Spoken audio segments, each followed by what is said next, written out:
Sube un poco el volumen y escucha con atención, porque lo que voy a contarte empezó como un sueño y terminó convirtiéndose en una pesadilla que cambió mi vida para siempre. Pero antes de seguir, te voy a pedir algo muy sencillo. Escribe ahora mismo en los comentarios desde qué país o ciudad estás escuchando este relato. Y si aún no lo has hecho, deja tu like y suscríbete para que el canal pueda seguir creciendo. El trayecto hacia nuestra nueva casa parecía sacado de un sueño. Durante horas, el coche que conducía mi marido, Daniel, fue dejando atrás el asfalto ancho de la ciudad para adentrarse en una carretera cada vez más estrecha, serpenteante, rodeada de árboles. Los edificios altos quedaron muy lejos, como si pertenecieran a otra vida, y el aire que entraba por la ventanilla entreabierta era más fresco, más limpio, casi dulce.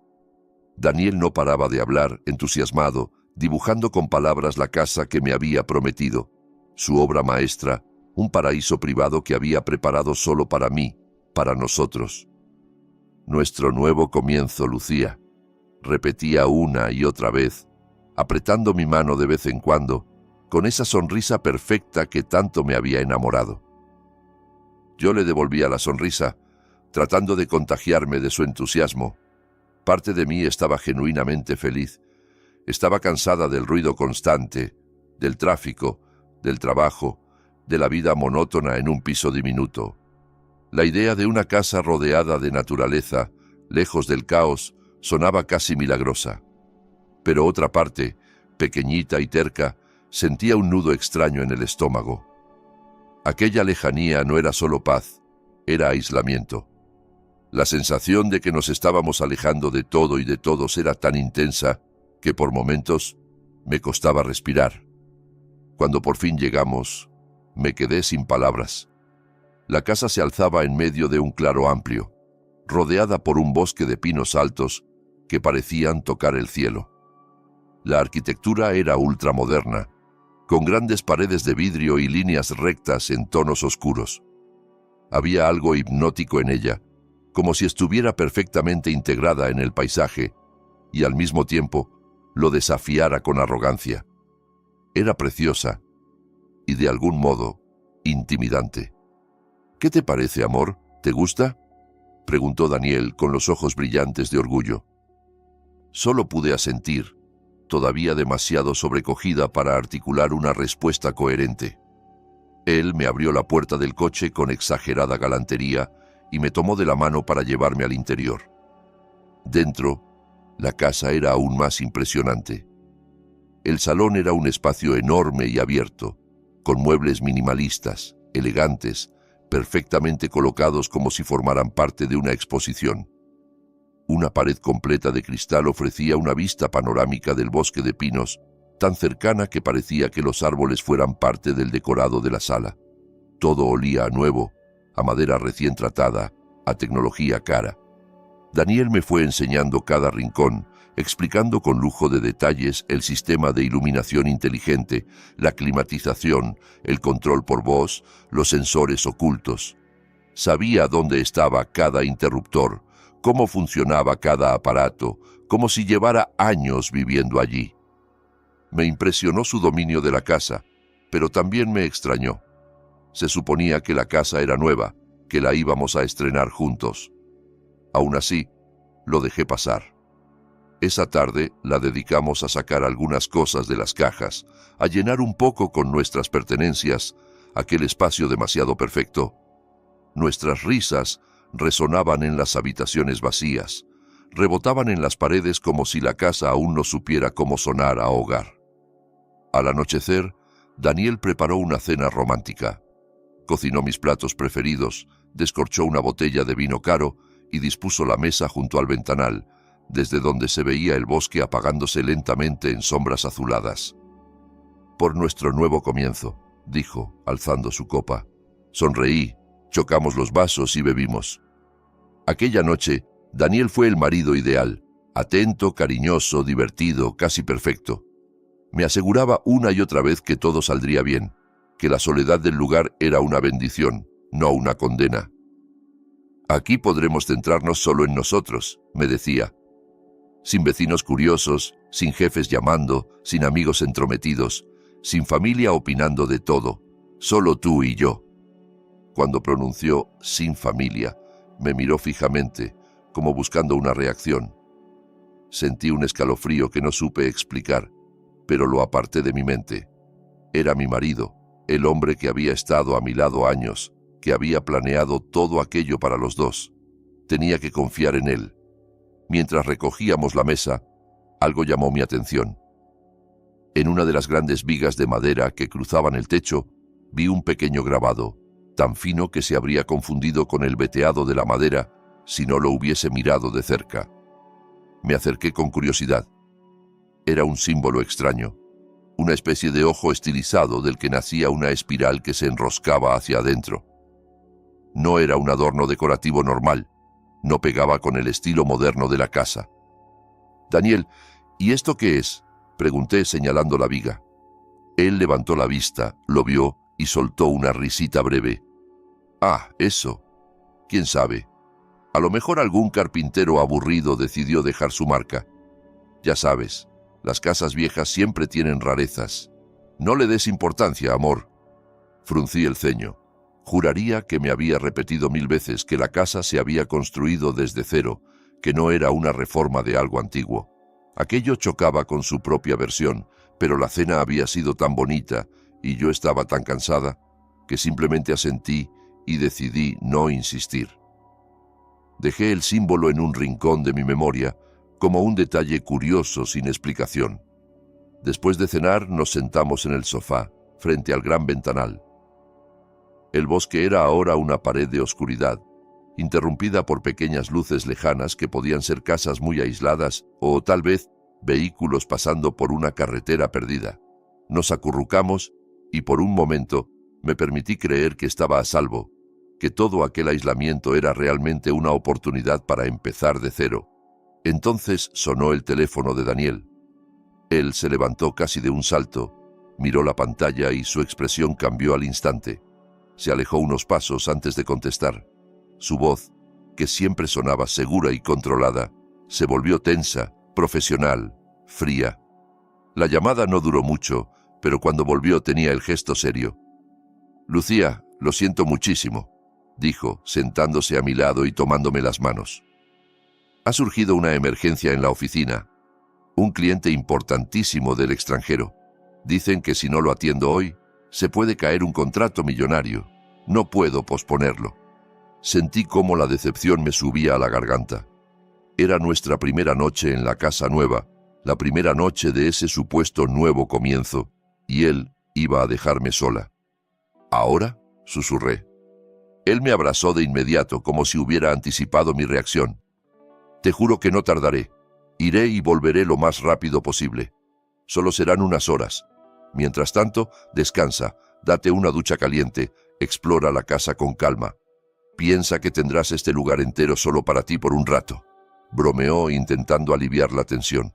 Me dio un beso largo en la frente, uno de esos besos que antes me tranquilizaban. Se puso la chaqueta, cogió las llaves del coche y me acompañó hasta la puerta principal. «Cierra todas las puertas con llave y no abras a nadie, hasta que vuelva», me insistió, mirándome a los ojos. Asentí. Lo vi subir al coche y perderse por el camino, entre los pinos. Cuando la luz trasera desapareció, el silencio cayó sobre la casa como una manta pesada. El lugar, que minutos antes se sentía cálido y lleno de vida, se volvió enorme, hueco, demasiado callado. Cerré con llave, tal y como me había pedido, y regresé al salón. El silencio era tan absoluto que podía oír el latido de mi propio corazón. Me quedé allí de pie, sin saber muy bien qué hacer, tratando de convencerme de que no pasaba nada, de que estaba exagerando, de que era simplemente la impresión de la primera noche en un lugar desconocido. Entonces lo escuché. Al principio era solo una vibración muy suave, un zumbido grave, tan bajo que casi parecía imaginario. No venía de un punto concreto, parecía filtrarse desde las paredes mismas, desde el techo, desde el suelo. Caminé por el salón, intentando encontrar el origen, pero cuanto más me movía, más tenía la sensación de que el sonido estaba en todas partes y en ninguna. Y no solo era el sonido. Un aroma ligero, dulzón, empezó a flotar en el aire.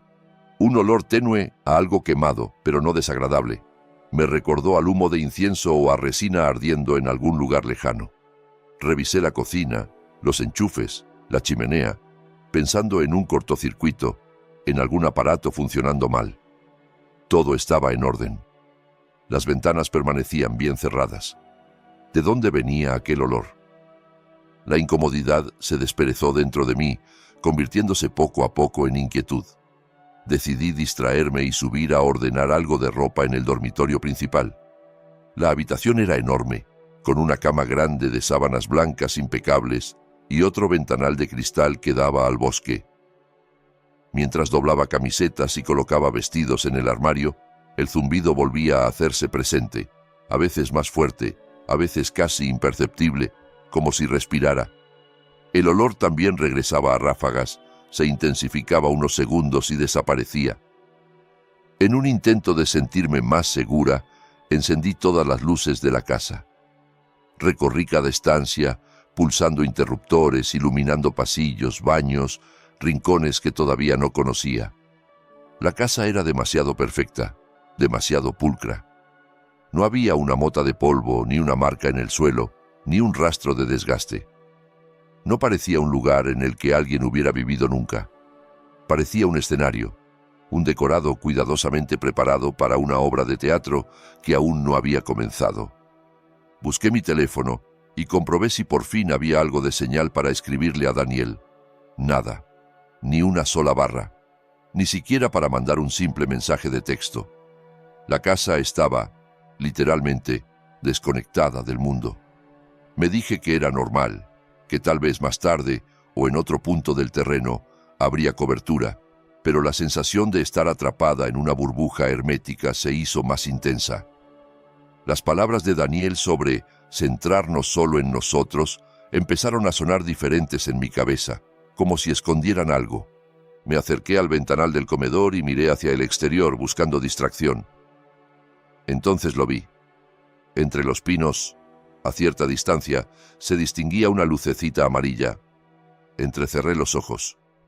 Había una pequeña construcción, una casita humilde de madera con un porche estrecho. Delante, un carrito metálico con una parrilla.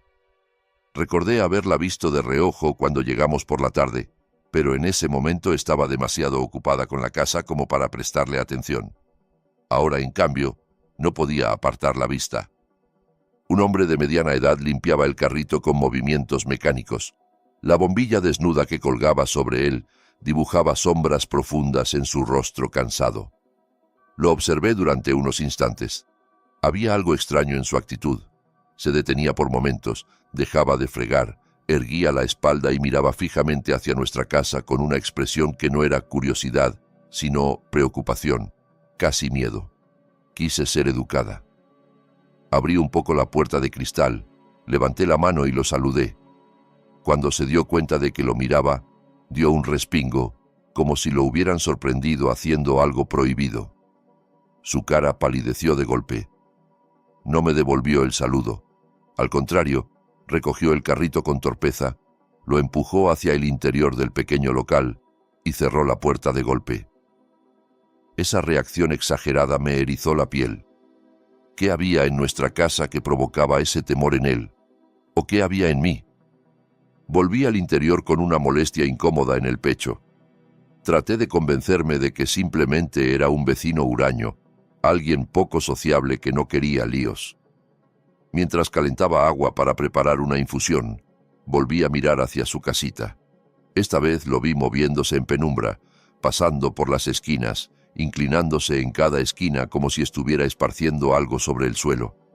Sus movimientos eran lentos, repetitivos, casi rituales. No tenía sentido, pero me dio la sensación de que estaba dibujando un círculo invisible alrededor de su propio hogar. La noche avanzó y Daniel no regresaba.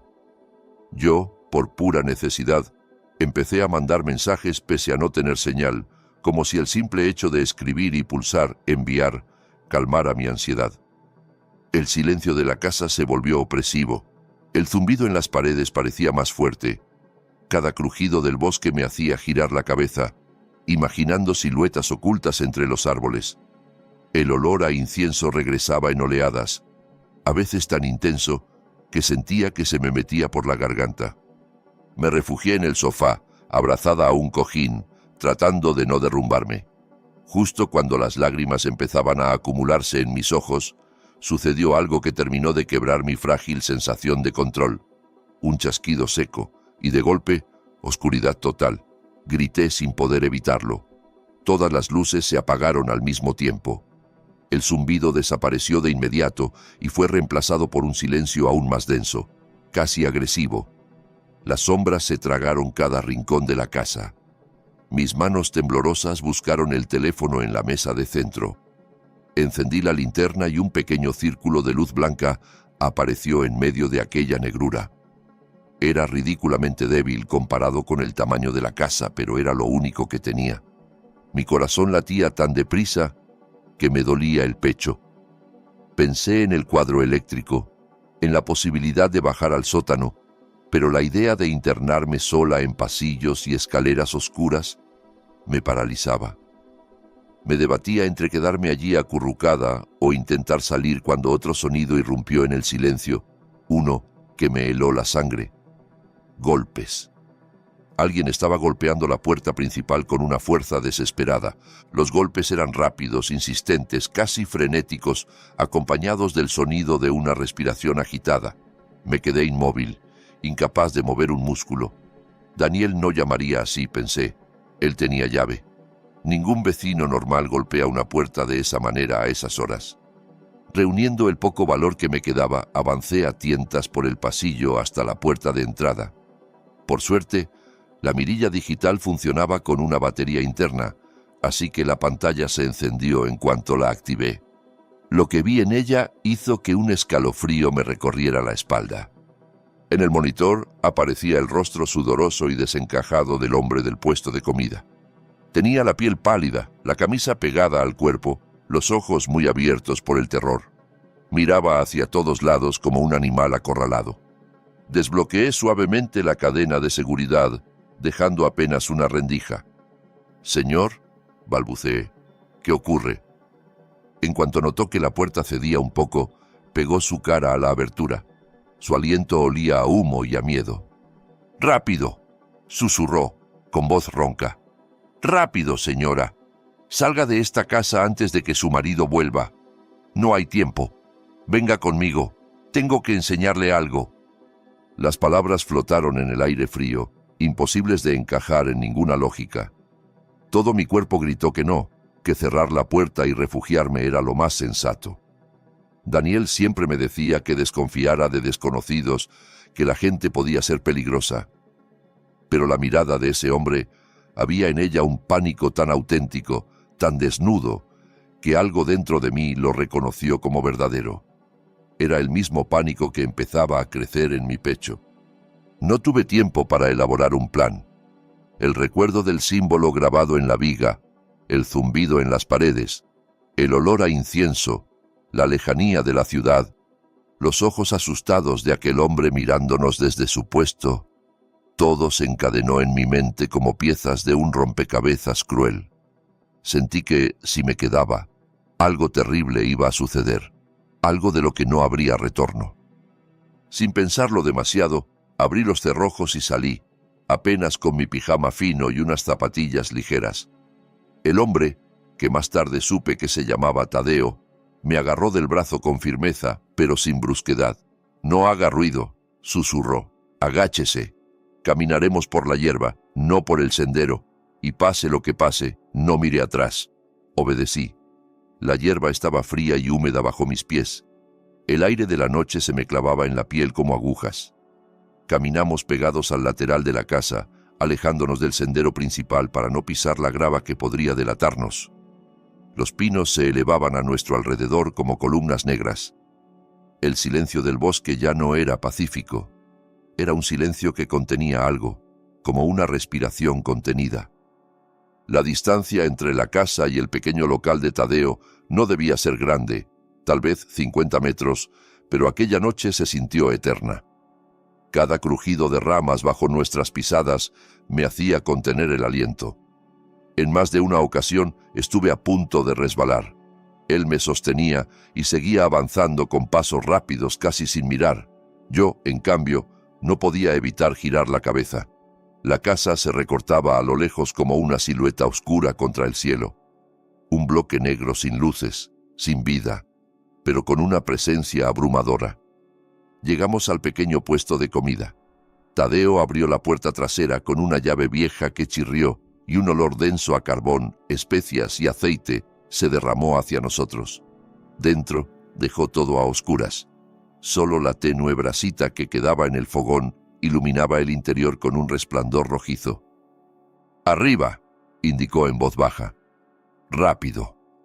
Subimos por una escalera de madera estrecha hasta un pequeño cuarto en el piso de arriba.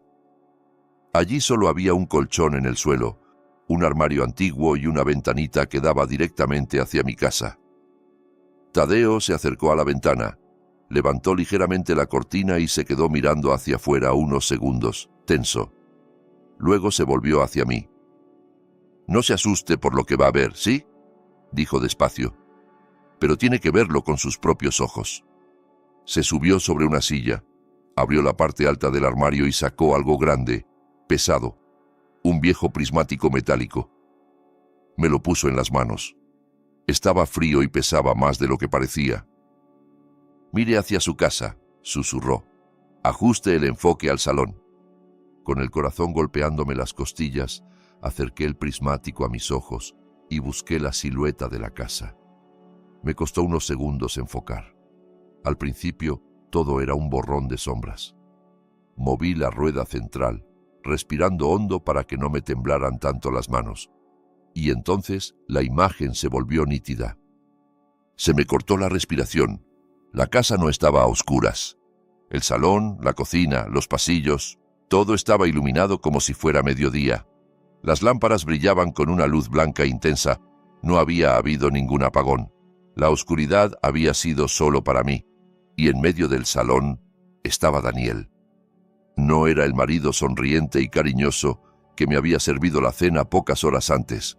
Su rostro, ahora, era una máscara fría, calculadora.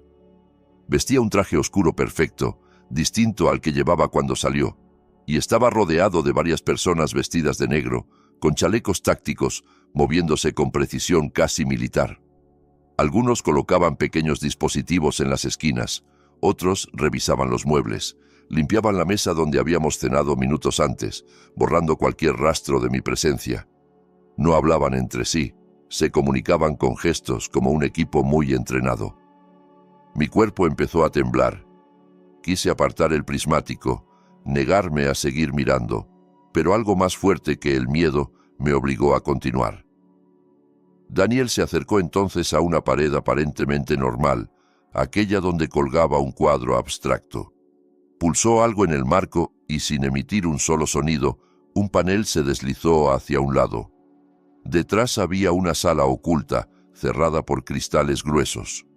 Dentro, varias filas de sillones de cuero, todos orientados hacia el salón, como en una pequeña sala de observación privada. Una especie de teatro, con mi casa como escenario.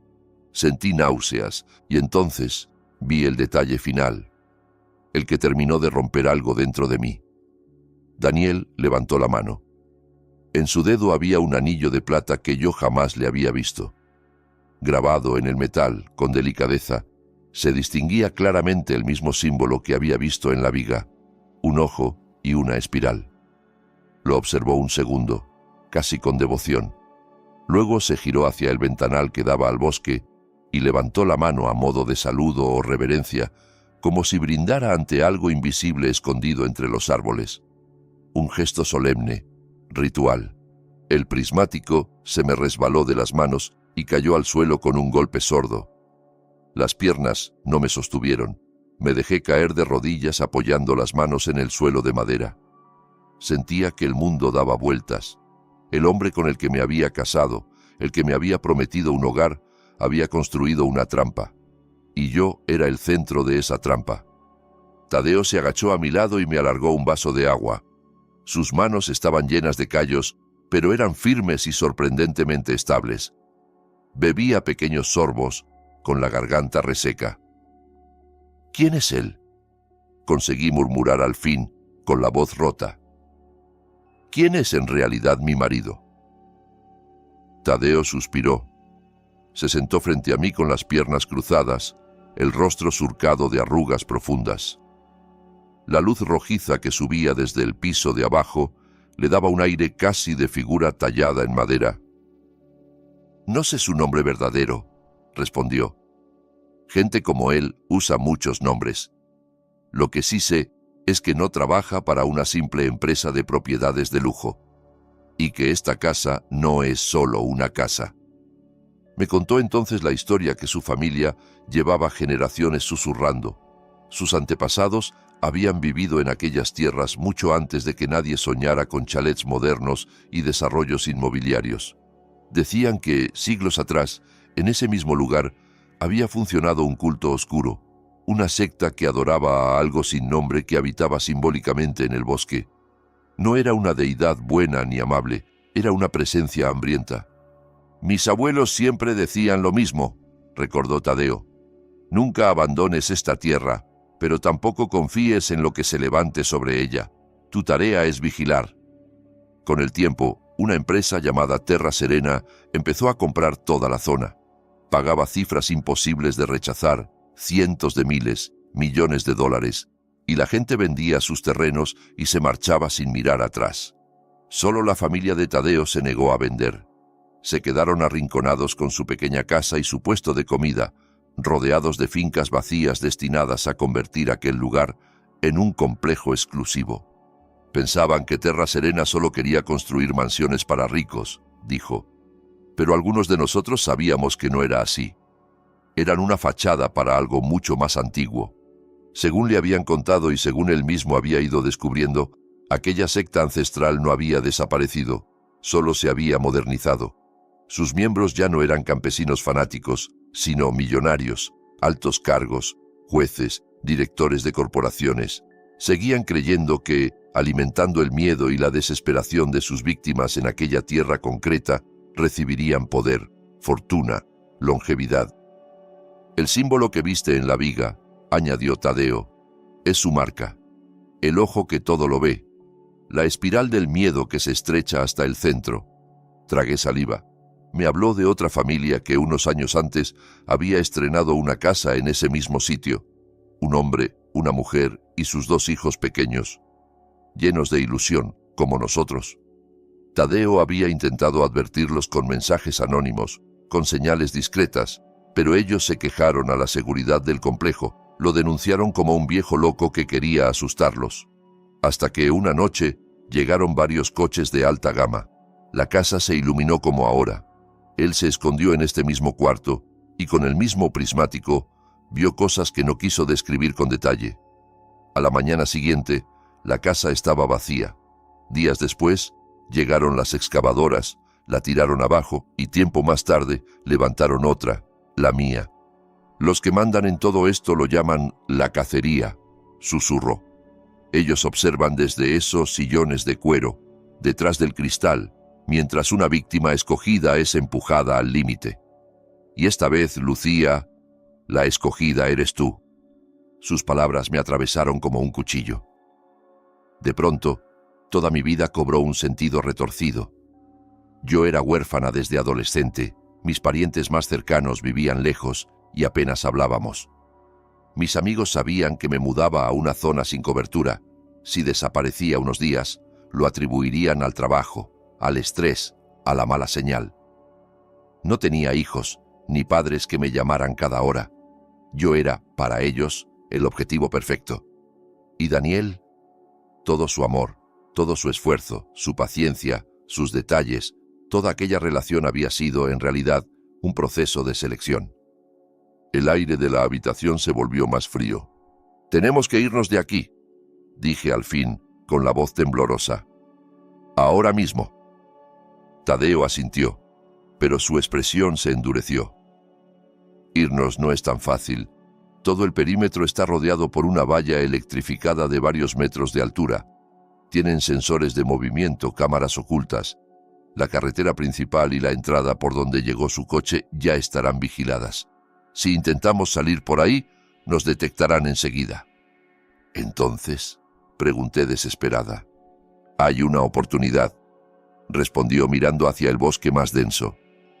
Al final del valle corre un río pequeño, con piedras resbaladizas y corriente fuerte. Está fuera del perímetro directo. Es difícil llegar, el terreno es traicionero, y tal vez por eso no han llenado esa zona de sensores. Si vivimos esta noche, será por ese camino. La idea de lanzarme al bosque en plena noche, sin conocer el terreno, perseguida por gente armada, me pareció casi una locura. Pero la alternativa era quedarme en esa casa como presa de cacería. Y eso ya no era una opción. Necesito algo de ropa y calzado, dije, bajando la vista hacia mi pijama fino.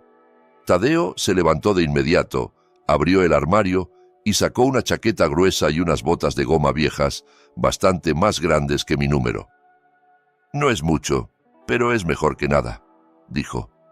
Me las puse como pude.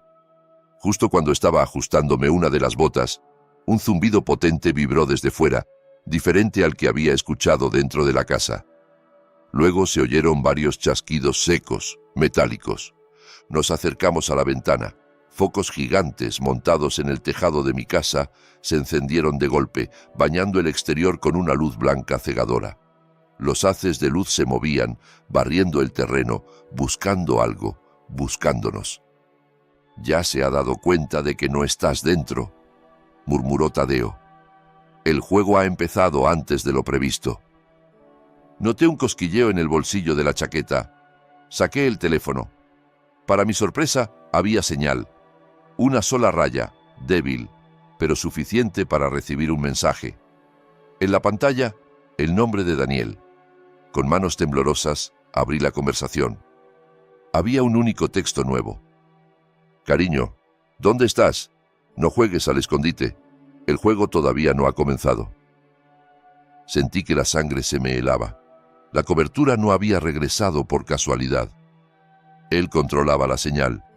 Me la había negado toda la tarde y ahora me la daba solo para que supiera que me estaba viendo, que estaba disfrutando de mi miedo. Levanté la vista, buscando aire, y apoyé la mano en el tronco de un pino grande junto a la casita de Tadeo. Al hacerlo, noté bajo los dedos una rugosidad extraña. Acerqué la linterna del teléfono. Grabado en la corteza, profundo, inconfundible, estaba el mismo ojo con la espiral. No solo la casa estaba marcada. El bosque entero era un altar. Me derrumbé sobre la hierba, rota por una mezcla de terror y desesperanza. «Lo sabe todo», susurré. «Conoce cada paso. No es una huida, es parte del espectáculo». Por primera vez vi una sombra de duda en los ojos de Tadeo, pero la apartó con un gesto brusco y me agarró con fuerza de los hombros. «No le des lo que quiere», dijo, firme. «Tu miedo es su alimento. Si te rindes, ya ha ganado. Vamos a intentarlo, ¿me oyes? Aunque sea una locura». Sus palabras desesperadas pero valientes lograron sujetarme a la realidad. Me levanté. No podía cambiar el hecho de que me habían elegido como presa, pero tal vez aún podía elegir cómo reaccionar. Salimos por la puerta trasera del local, agachados, moviéndonos entre los troncos para permanecer fuera del alcance directo de los focos. Cada vez que un haz de luz se acercaba, nos tirábamos al suelo, pegados a la tierra húmeda, esperando que pasara. El bosque estaba vivo con crujidos, chillidos de insectos, hojas movidas por el viento. Cualquier sonido podía ser una rama o un paso. Tras varios minutos de avanzar casi a ciegas, jadeando, con las piernas doloridas, Tadeo señaló una estructura oscura entre los árboles. Era un pequeño edificio de ladrillo rojo ennegrecido por el tiempo, casi tragado por la vegetación. Un antiguo cuarto de generadores, abandonado hacía décadas, según me explicó en un susurro. «Si hay un lugar donde sus cámaras no vean tan bien», dijo, «es aquí». La puerta metálica estaba oxidada, pero no cerrada. Tadeo la empujó despacio. El chirrido nos hizo estremecer, pero nadie parecía haberlo oído. Entramos y cerramos detrás de nosotros. Dentro olía a aceite viejo, humedad y polvo. Un generador enorme ocupaba el centro, cubierto de óxido. Los paneles eléctricos, con interruptores antiguos y cables colgando, parecían los restos de un animal prehistórico. Por primera vez en horas sentí un alivio ligero. Las paredes gruesas aislaban los sonidos del bosque y la luz de los focos. Allí dentro, al menos por unos minutos, podíamos respirar. Nos sentamos en el suelo, exhaustos. Mientras intentaba recuperar el aliento, algo llamó mi atención. En una esquina, algunas tablas del suelo parecían más nuevas, como si alguien las hubiera levantado hace poco y luego las hubiera vuelto a colocar sin demasiado cuidado. Me acerqué, impulsada por una curiosidad extraña, y tiré con cuidado de una de ellas. Se levantó con facilidad. Debajo había un pequeño hueco, y en ese hueco una caja metálica hermética, del tamaño de una caja de zapatos. El corazón empezó a latirme con fuerza de nuevo. Aquello no era de Tadeo, alguien lo había escondido allí, quizá muchos años antes. «¿Qué es eso?», preguntó él acercándose. «No lo sé», respondí, «pero creo que vamos a averiguarlo». Abrí la caja. Dentro, cuidadosamente envueltos en una tela azul descolorida, había objetos personales que me hicieron encoger el estómago. Un reloj de hombre, con el cristal roto y las agujas detenidas a las 2:17. Un colgante de plata en forma de corazón, con una foto en miniatura de una pareja joven sonriendo. Un osito de peluche pequeño con un ojo arrancado. Varias carteras con documentos de identidad de personas distintas, de diferentes edades. Era como un cementerio de recuerdos arrancados. Debajo de todo eso, en el fondo, había un cuaderno de tapas de cuero, gastado en los bordes. Lo abrí con manos temblorosas. La letra era ordenada al principio y se volvía cada vez más rápida, desprolija, ansiosa en las últimas páginas. El autor se llamaba Álvaro, un historiador. Reconocí su apellido. Era el padre de la familia de la que Tadeo me había hablado. En las primeras entradas hablaba de la ilusión de mudarse a la casa nueva, del olor de la madera recién cortada, de la felicidad de ver a sus hijos correteando por el salón. Pero, a medida que pasaba las páginas, el tono cambiaba. Empezaba a mencionar ruidos que no podían explicarse, sombras en el bosque, la sensación constante de ser observado. Encontraba el símbolo del ojo con la espiral en distintos rincones, en vigas, en troncos, en piedras. Como historiador, había investigado. Buscó el símbolo en archivos, en leyendas locales, en documentos antiguos. Lo que descubrió lo llenó de horror. Hablaba de un culto muy viejo que creía que el miedo humano, cuando se concentraba en un lugar específico, actuaba como una ofrenda para algo que no comprendían. Cuanto más intenso y prolongado el terror, más bendiciones creían recibir sus seguidores. Pasé las páginas hasta el final. La última entrada estaba casi ilegible, escrita con trazos irregulares, como si la mano que sostenía el bolígrafo hubiera estado temblando. Leí en voz baja. No solo matan, creen que están cosechando miedo. Hay algo más antiguo en esta tierra, algo que se alimenta de esa cosecha.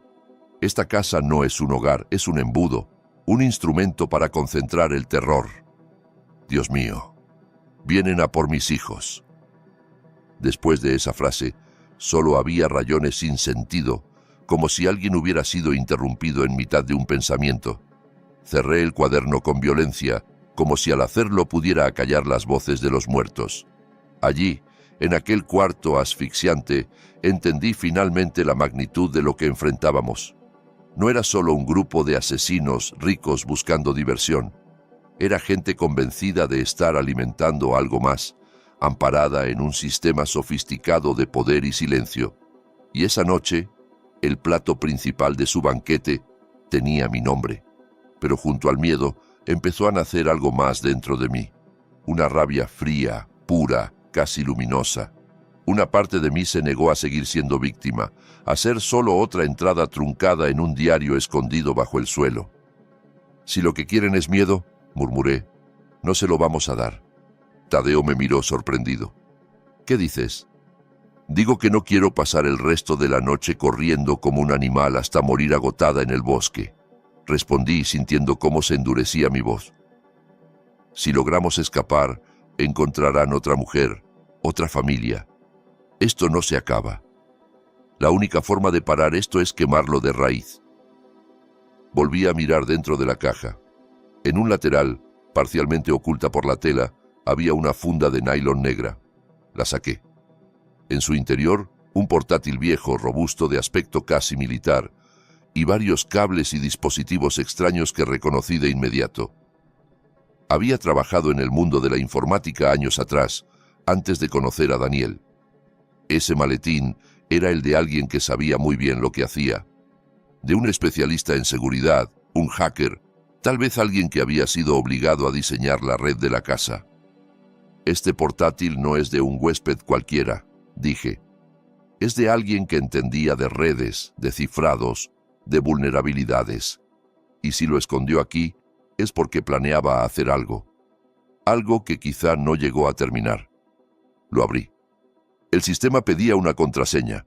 Un trozo de cinta adhesiva amarilla estaba pegado en la parte inferior.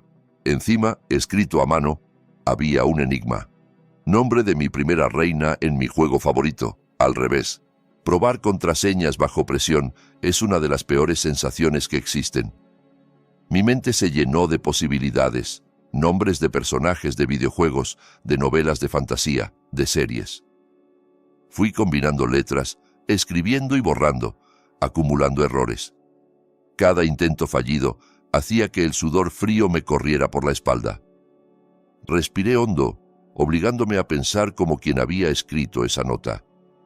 Alguien lo bastante confiado como para esconder el equipo bajo unas tablas, pero lo bastante paranoico como para disfrazar una clave sencilla.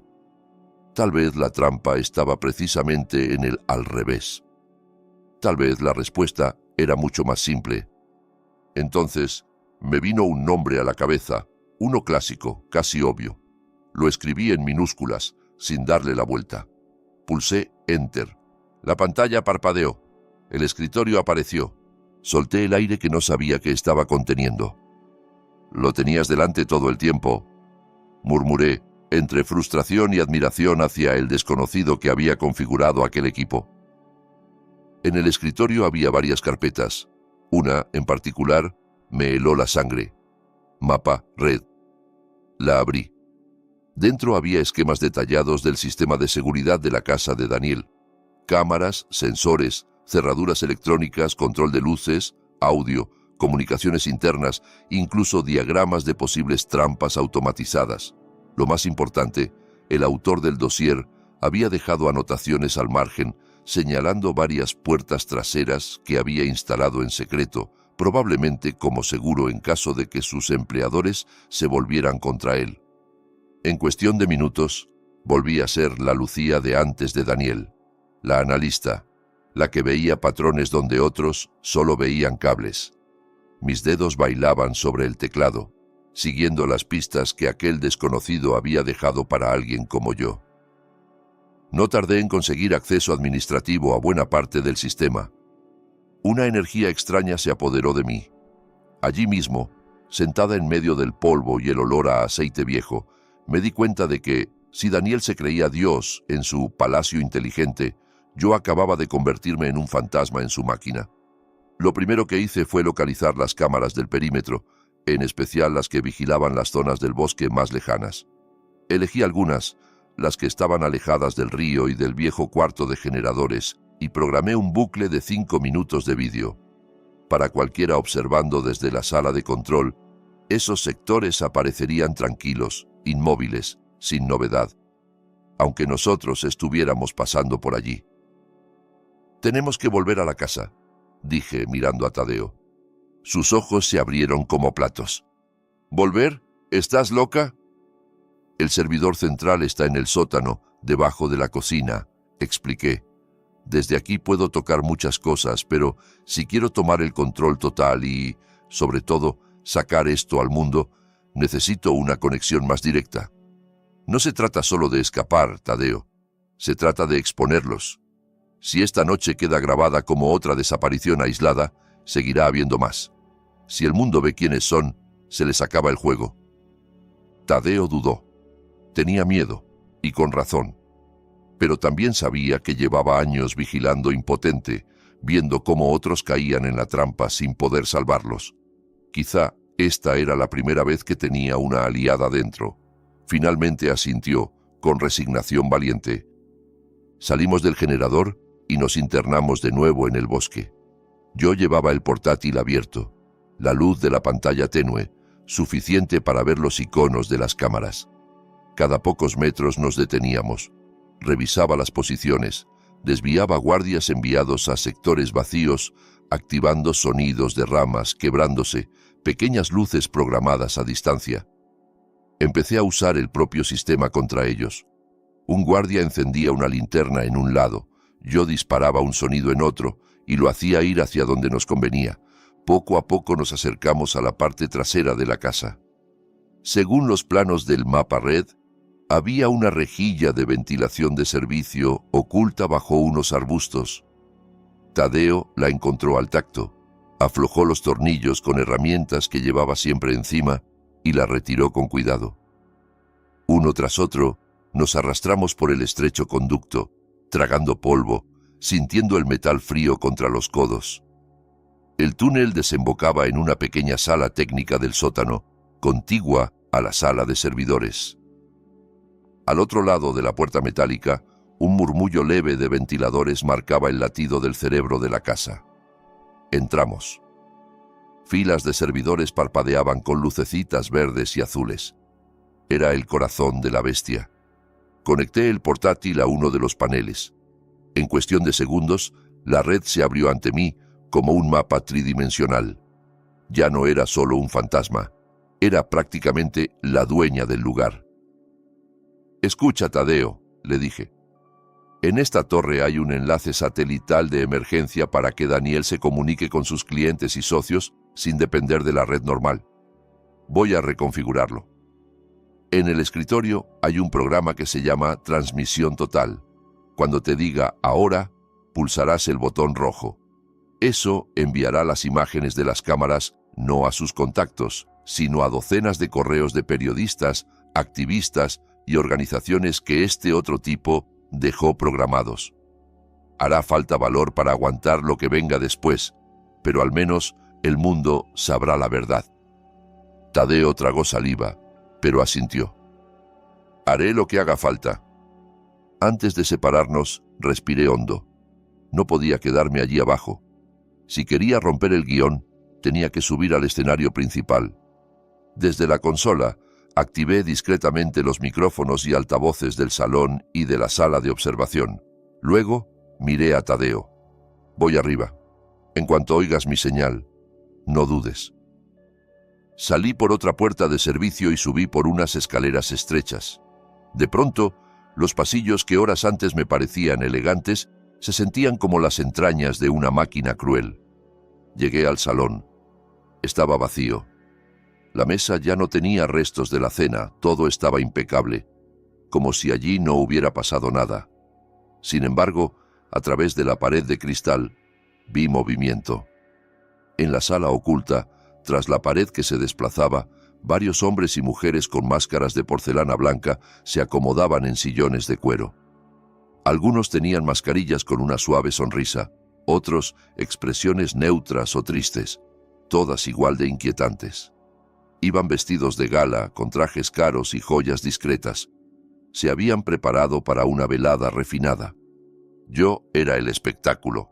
En otra cámara, que veía desde una pantalla auxiliar en la pared, Daniel daba instrucciones a sus guardias. Dividía al equipo en dos grupos, uno para registrar las habitaciones, otro para vigilar las entradas. Él, tarde o temprano, bajaría al sótano y entonces se daría cuenta de que alguien había tocado su juguete. Necesitaba que llegara a mí en el salón. Necesitaba enfrentarlo cara a cara.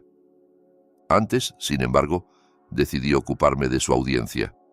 Desde el servidor había programado un sonido muy específico, el mismo zumbido grave que había escuchado yo sola en la casa, amplificado y ajustado para resonar en la sala de observación.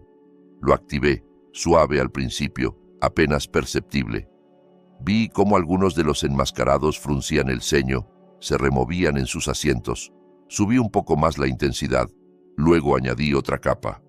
Usando la grabadora del portátil, había registrado la frase más terrible del diario de Álvaro. Tomé esa grabación, la distorsioné hasta volverla una voz casi irreconocible, sin género, susurrante, y la fragmenté en pequeñas partes. Desde los altavoces ocultos en la sala, empecé a proyectar esos fragmentos al azar, a distintas alturas y direcciones. Cosechando miedo, embudo de terror. «¡Vienen a por mis hijos!». Las palabras se deslizaban entre ellos como serpientes, apareciendo detrás de sus nucas, al oído, en el techo. Los vi inquietarse. Algunos se levantaron, miraron a su alrededor, se tocaron las orejas. Otros miraron hacia el cristal, esperando que Daniel hiciera algo. Desde el salón, él no podía oír aquellos susurros, solo veía a sus invitados perder la compostura. Tocó su auricular, habló con voz brusca hacia el equipo técnico. Yo, con una sonrisa amarga, escuché su queja a través del sistema de comunicaciones que ahora también controlaba. «¿Qué demonios pasa en la sala de observación?», gruñó. «Quitad ese ruido ahora mismo». Los técnicos, encerrados en una sala del piso superior, revisaban sus paneles sin encontrar nada, porque yo no estaba tocando sus controles.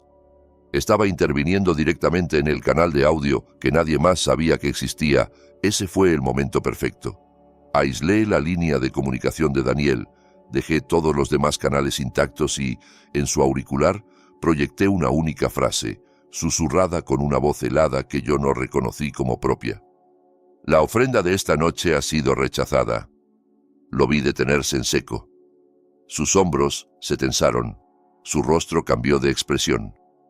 Sus ojos, siempre tan seguros, se abrieron más de la cuenta. Por primera vez desde que lo conocía, vi miedo en ellos. No miedo por mí, sino miedo por algo que escapaba a su control. La fachada se quebró. El anfitrión perfecto desapareció. Lo que quedó fue el depredador, herido en su orgullo. «Cerrad toda la casa», bramó por el comunicador. «Equipo Alfa, registrad la planta superior, habitación por habitación. Equipo Bravo, venid conmigo a la sala de control. Hay una rata dentro de mi sistema. La quiero muerta». Desde el servidor, observé los movimientos de ambos equipos en las cámaras. El Alfa bajaba por el pasillo largo del primer piso, armado, en formación. Cuando todos estuvieron en línea recta, sonreí con tristeza. Con un par de órdenes, activé los aspersores de seguridad de ese pasillo. En lugar de agua, expulsaron una espuma limpiadora densa, pensada para robots de limpieza, que en contacto con el mármol lo volvió una pista de hielo. Los 4 hombres resbalaron y cayeron uno encima del otro, las armas deslizándose por el suelo. Al mismo tiempo, encendí las luces en modo estroboscópico y activé una alarma estridente. El pasillo se transformó en un infierno sensorial. Ciegos y aturdidos tardarían en levantarse si es que lograban hacerlo. Mientras tanto, Daniel y el equipo Bravo llegaron a la sala de control. Yo ya había bloqueado la puerta electrónicamente. Ellos la derribaron a golpes, encontrándose con una sala vacía y paneles llenos de luces parpadeantes que no respondían. El sistema local estaba limitado. El control real se había trasladado al sótano. Daniel entendió el mensaje. «Está abajo», escupió apretando los dientes. «En el servidor». Era justo lo que quería. Volví al salón y me planté en el centro mirando hacia el ventanal. Al otro lado, los invitados tras el cristal se agolpaban inquietos, algunos ya de pie. Varios se llevaban las manos a las máscaras como si de repente les pesaran. Tenían miedo. Su propio miedo, por primera vez, había entrado en escena. Escuché pasos en el pasillo. Daniel apareció en la puerta del salón, con la camisa manchada de sudor y el rostro crispado. Se detuvo al verme esperándolo allí. sin esconderme. El silencio entre nosotros fue denso. No éramos marido y mujer en una discusión doméstica. Éramos cazador y presa, aunque los papeles comenzaban a desdibujarse. «Lucía», dijo con la voz extrañamente calmada, «se acabó el juego. Ríndete ahora y quizá todo termine rápido». Solté una carcajada breve, seca. «Te equivocas, Daniel», respondí. «Tu juego se acabó en cuanto subí a este escenario por voluntad propia. Tu ritual fracasó». Esta vez la ofrenda decidió levantarse. Un destello de furia cruzó sus ojos. «No tienes ni idea de con quién te enfrentas», gruñó. «Hay fuerzas aquí que no puedes comprender». «Comprendo suficiente», repliqué. «Comprendo que tú y los que se sientan ahí atrás sois un grupo de cobardes enfermos que se esconden tras el dinero y las máscaras. Comprendo que lleváis años alimentando este lugar con la sangre y el miedo de inocentes. Y comprendo que, esta vez, vais a ser vosotros los que os sentéis en el banquillo». Él se lanzó hacia mí. No esperó más palabras. La distancia entre nosotros se redujo en segundos. Era más fuerte, más rápido, más entrenado. Yo solo tenía mi determinación y mi conocimiento de la casa. En el mismo instante en que se abalanzó, grité con todas mis fuerzas: «¡Ahora, Tadeo!». Mi voz, captada por los micrófonos ocultos, retumbó por toda la casa. En el sótano, Tadeo apretó el botón rojo en la pantalla del portátil. El enlace satelital se activó. Un torrente de datos empezó a salir de aquella mansión maldita hacia el mundo exterior. Simultáneamente, apreté un pequeño mando a distancia que llevaba en el bolsillo.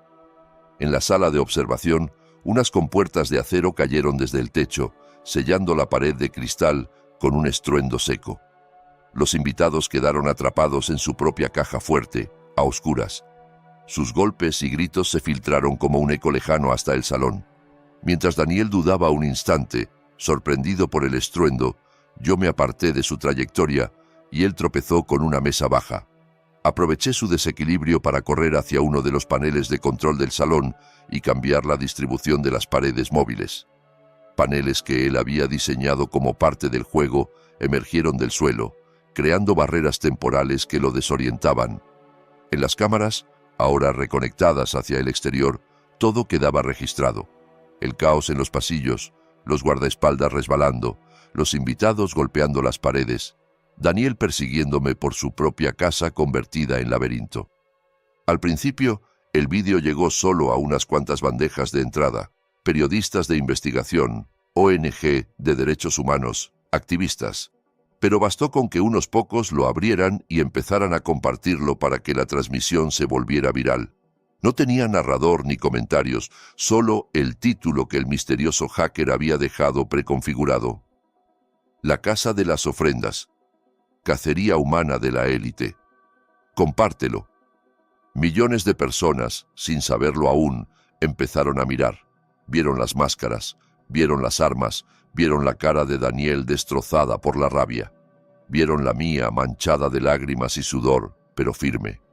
Vieron, sobre todo, que aquello no era una película.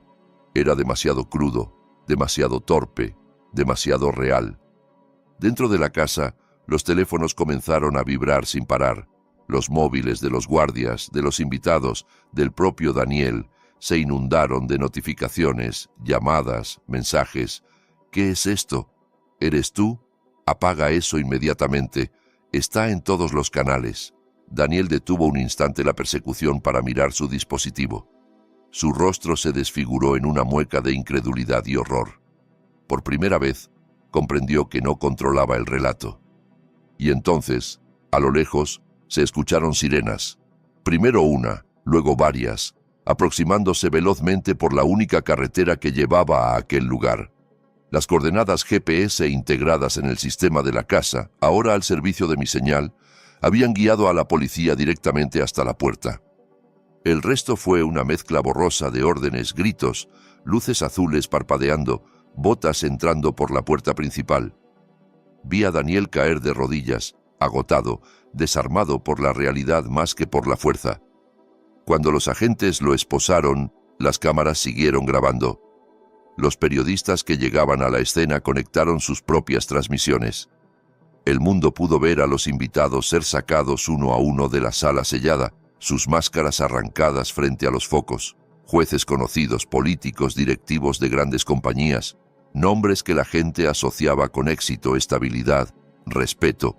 Allí estaban, temblando, pálidos, reducidos a lo que siempre fueron en realidad, humanos vulnerables atrapados por su propia monstruosidad. Pasaron meses, meses de interrogatorios, de juicios mediáticos, de portadas de periódicos. El caso de la Casa de las Ofrendas se convirtió en el escándalo más grande de nuestra generación. Gobiernos tambalearon, empresas quebraron, carreras se hundieron. Yo testifiqué ante el tribunal con la voz quebrada, pero sin desviarme ni una vez del relato. Daniel, en el banquillo, era la sombra del hombre que había conocido. Su encanto había desaparecido. Sus ojos, antes tan seguros, estaban vacíos. Fue condenado, igual que sus socios, a cadena perpetua en una prisión de máxima seguridad. El Estado confiscó propiedades, cuentas, inversiones. Parte de ese dinero se destinó a un fondo especial para víctimas y familiares de víctimas. Una cantidad considerable llegó a mi nombre, lo suficiente para empezar de cero en cualquier lugar del mundo, cambiar de identidad, borrar todo rastro de aquella historia y fingir que nunca había ocurrido. Mucha gente me aconsejó hacerlo. Vete lejos, me decían, no vuelvas a pisar ese bosque, déjalo atrás. Pero cada vez que cerraba los ojos, no veía solo lo que me hicieron a mí. Veía las caras invisibles de quienes nunca tuvieron la oportunidad de contar su historia. Veía el símbolo grabado en la corteza, esperando a la siguiente víctima. Entendí que si me marchaba y dejaba aquella tierra abandonada, seguiría siendo suya, aunque la secta estuviera encarcelada. El lugar seguiría cargado de miedo, de silencio, de memoria rota. Así que tomé una decisión que muchos llamaron locura. Usé la mayor parte del dinero para comprar la finca entera, incluida la casa. Tadeo fue el único que no se sorprendió. Cuando se lo conté, simplemente asintió, como si hubiera sabido siempre que acabaría así. «Es lo que tus pasos han estado diciendo desde aquella noche», murmuró. «Lo que va mal aquí no es solo la gente, es lo que se ha hecho con la tierra». Lo primero que hice fue contratar a un equipo de demolición. No quise que hicieran una reforma ni que limpiaran la casa.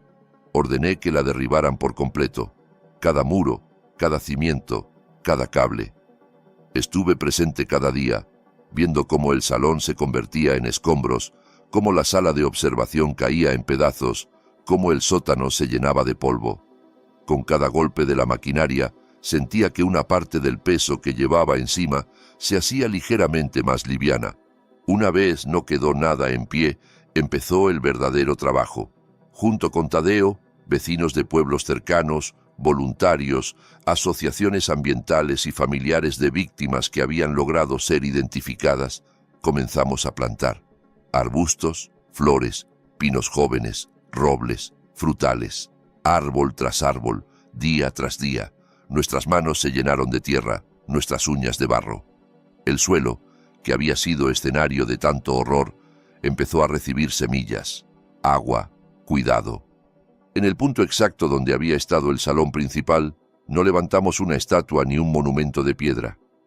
Plantamos un solo árbol, un gran ficus, robusto, de raíces fuertes y copa amplia. Queríamos que, con el tiempo, fuera un refugio vivo, no una placa fría recordando el dolor. Los años pasaron. 15 años pueden ser una eternidad y, al mismo tiempo, un suspiro.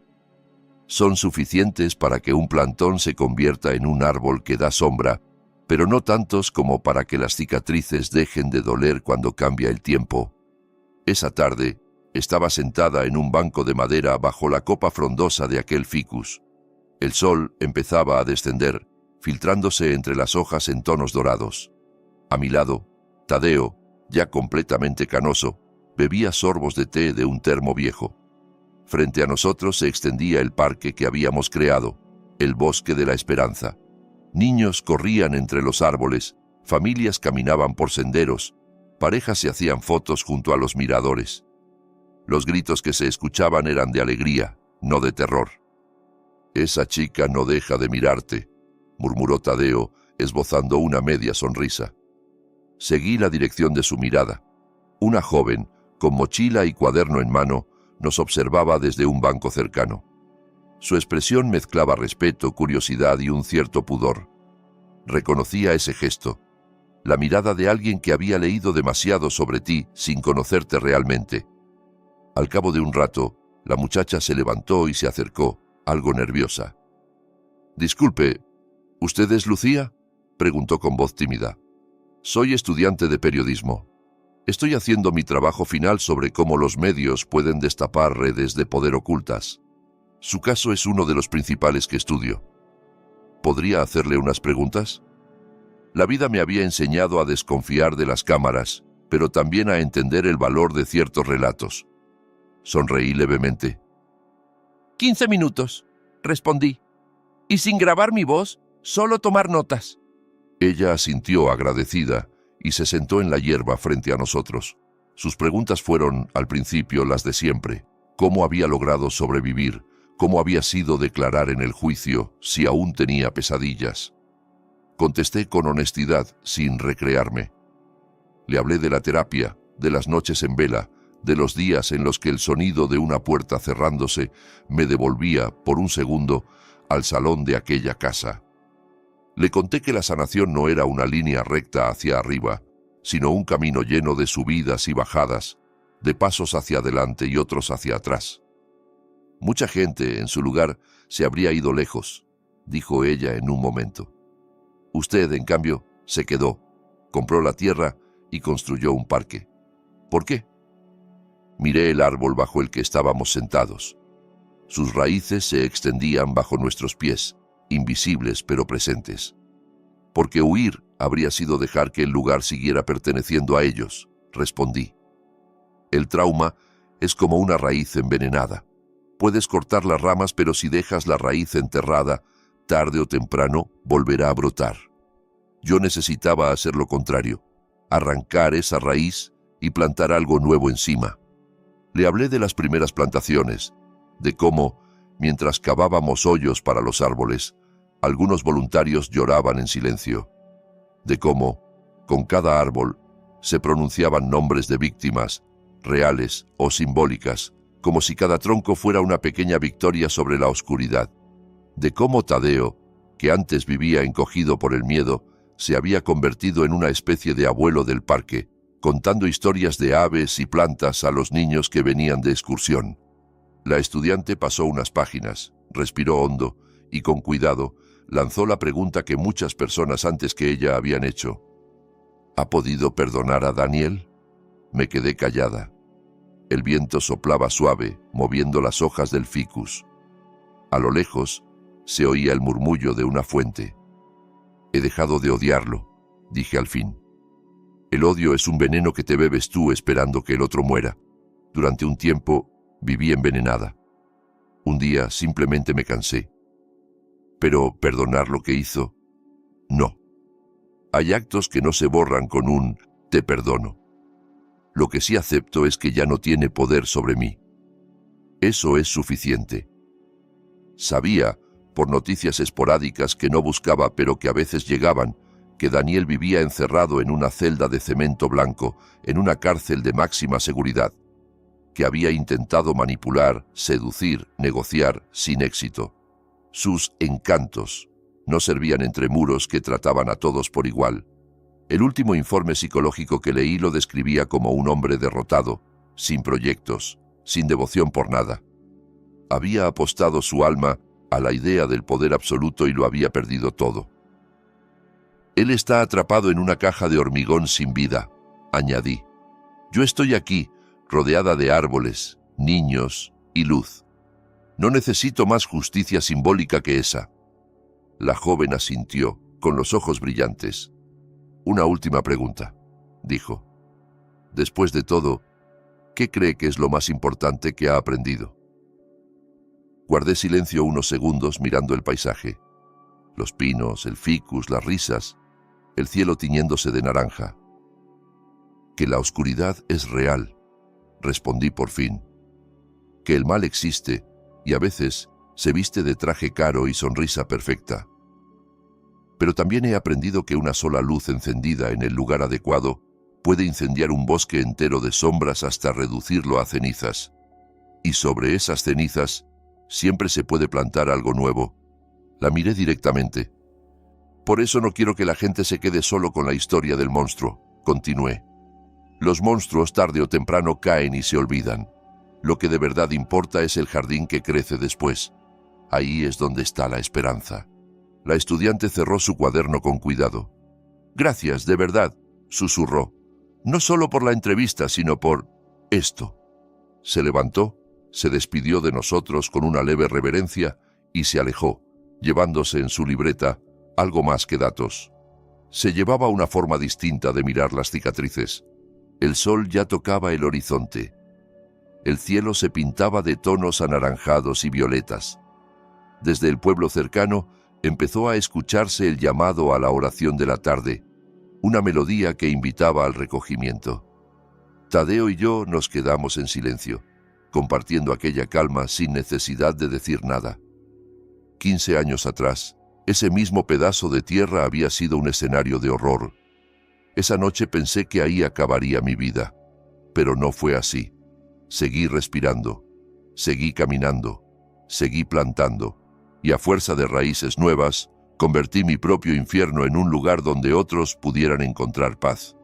Daniel me había prometido, con su sonrisa perfecta, un nuevo comienzo en aquella casa. Tardé mucho en entenderlo, pero al final conseguí eso mismo, a mi manera. No en una mansión de cristal, sino en un bosque lleno de vida. No como una presa en un juego ajeno, sino como la mujer que decidió sembrar un jardín sobre la tumba de sus miedos. Si has llegado hasta aquí, quiero que me dejes la palabra esperanza en los comentarios. Así sabré que escuchaste esta historia hasta el final. No olvides dejar tu like, suscribirte y compartir este relato con alguien que necesite recordar que, incluso después del miedo, siempre